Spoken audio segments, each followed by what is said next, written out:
Là, j'ai Kevin Bossuet qui va nous parler de fraude sociale. Alors, Kevin Bossuet est aussi un mec assez insupportable, pour cette raison que nous, on l'aime bien.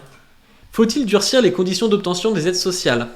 Oui, moi je pense que Gabriel Attal a évidemment raison. Dans ce pays, il y a beaucoup d'aides sociales et parfois on ne sait pas où vont ces aides sociales. On est dans un pays où la fraude sociale est estimée autour de 30 milliards d'euros. Et quand vous vous concentrez... Top, top, top, top. On a le prix du menteur de l'année. Il nous parle d'aide sociale au début, puis après il nous dit que la fraude sociale se chiffre à 30 milliards d'euros. Alors Kevin, on va t'apprendre un truc. La fraude sociale, alors c'est pas à 30 milliards, je crois que c'est à 20 milliards d'euros. Quand même ce serait à 30 milliards, c'est parce que là-dedans, on compte les fraudes aux cotisations sociales, c'est-à-dire les patrons qui emploient des gens au noir pour pas payer pour les retraites. C'est ça qui fait monter à ce niveau-là, parce que les fraudes aux aides sociales, par contre, c'est beaucoup plus petit que ça. C'est genre 2 à 3 milliards, je crois. Et à côté de ça, on a 5 à 6 milliards de gens qui ne demandent pas le RSA, par exemple. Donc en réalité, il y a plutôt pas assez d'aides sociales qui ont été données par rapport à ce qu'elles devraient être données. Mais toi, vu que tu comptes les patrons qui emploient des gens comme des merdes au black, tu nous expliques que la France distribue du fric partout. Sauf que c'est faux, je suis désolé, c'est faux. On peut te le prouver, on peut chercher si tu veux. Alors déjà, il y avait ça, fraude sociale, tac tac tac. Il y a la fraude aux prestations pratiquées aux assurés, et les fraudes commises par les entreprises. Voilà, fraude aux cotisations sociales développe de nouvelles formes et se complexifie, fraude transnationale, sous-traitance en cascade, faux statut, financement occulte.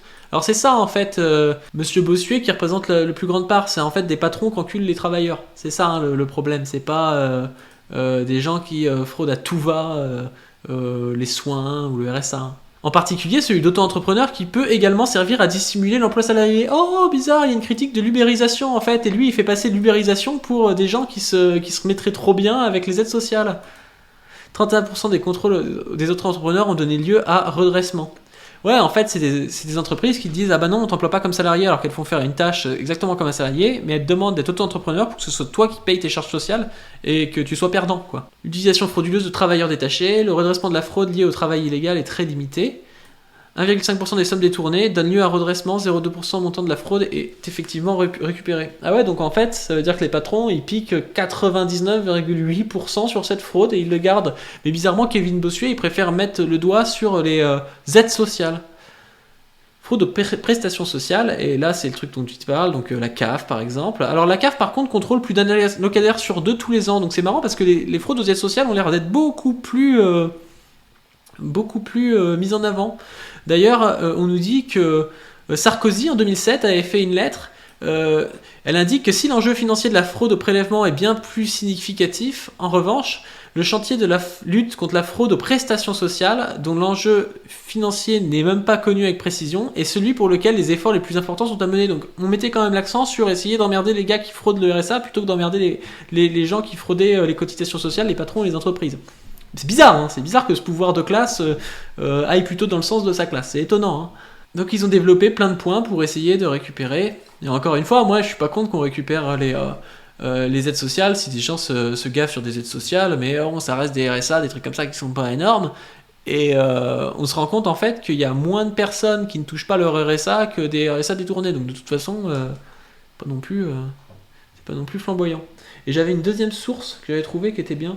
Ce schéma là qu'il faudrait afficher un petit peu dans votre bureau, vous mettez ça, qui sont les vrais tricheurs. Idée reçue.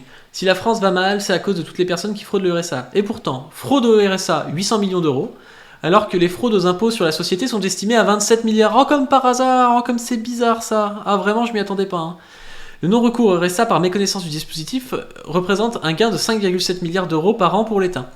Oh, donc c'est supérieur aux fraudes au RSA, vraiment je m'y attendais pas, hein. Je pensais, parce que j'avais écouté Kevin Bossuet, que les gens se gavaient de fraude au RSA et que c'était ça le problème en France et pas du tout le capitalisme et les super profits et les profits.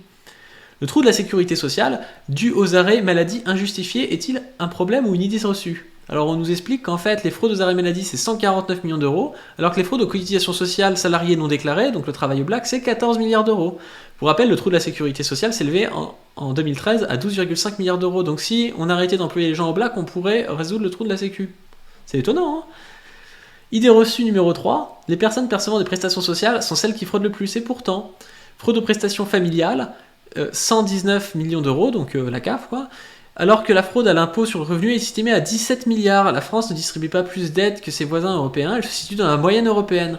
C'est marrant parce que j'ai l'impression que ça contredit les assertions de Kevin Bossuet. Donc est-ce qu'il continue? Parce que là en 15 secondes il a réussi à nous donner tous les poncifs débiles des libéraux qui essaient de taper sur les travailleurs et sur les 2-3 mecs qui fraudent en bas et qui tapent jamais sur ceux qui fraudent en haut. Et encore là on n'a pas parlé d'évasion fiscale et puis de l'État qui gave les grandes entreprises d'aide.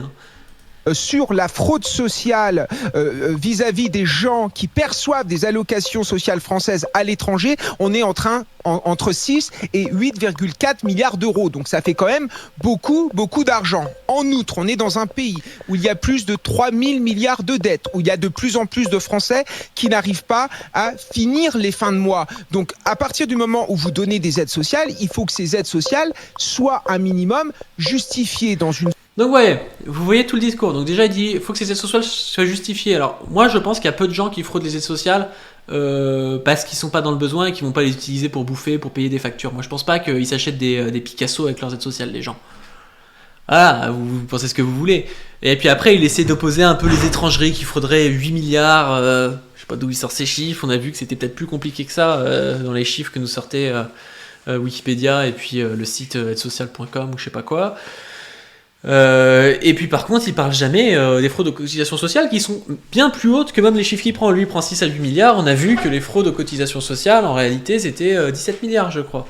Donc si on arrêtait d'employer des gens au black, déjà ça compenserait, et si on donnait le RSA à tout le monde, ça représente aussi à peu près ces choses là.